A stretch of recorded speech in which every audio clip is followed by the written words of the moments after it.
Wananchi wa Jamhuri ya Muungano wa Tanzania wamejitokeza kwa wingi kushiriki uchaguzi mkuu nchini humo hivi leo. Vituo vya kupigia kura vikifunguliwa saa 12 alfajiri kwa zoezi hilo. Hayo yanajiri huku watetezi wa haki na demokrasia wakiendelea kukashifu hali ya siasa nchini humo, wakiutaja uchaguzi huo kama mzaha na njia ya kumtawaza rais wa sasa Samia Suluhu Hassan kuendelea na awamu nyingine ya uongozi.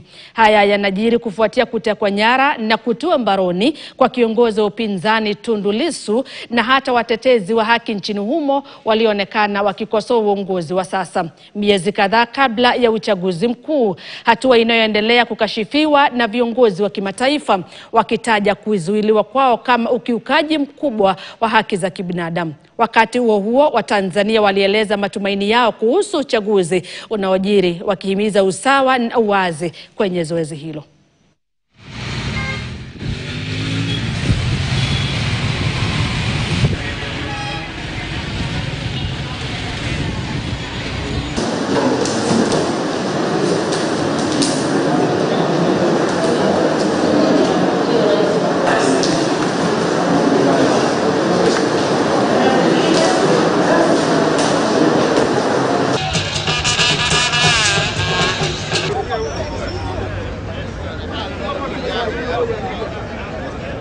Swala la kususia uchaguzi sio jambo la busara.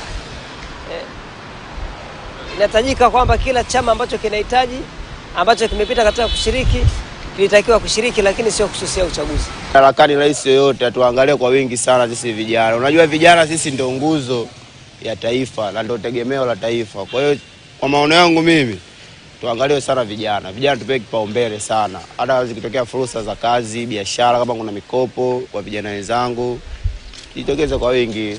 Tegemeo yangu kwa siku ya Jumatano uchaguzi mkuu ni kwamba Chama cha Mapinduzi kitashinda kwa 100%.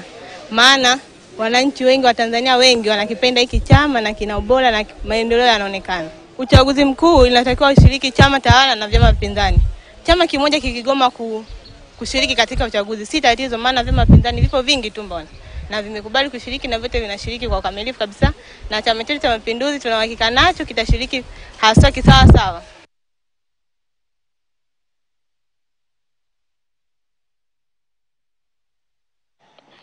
Huku tathmini ya gredi ya 6 KPSEA ikitamatika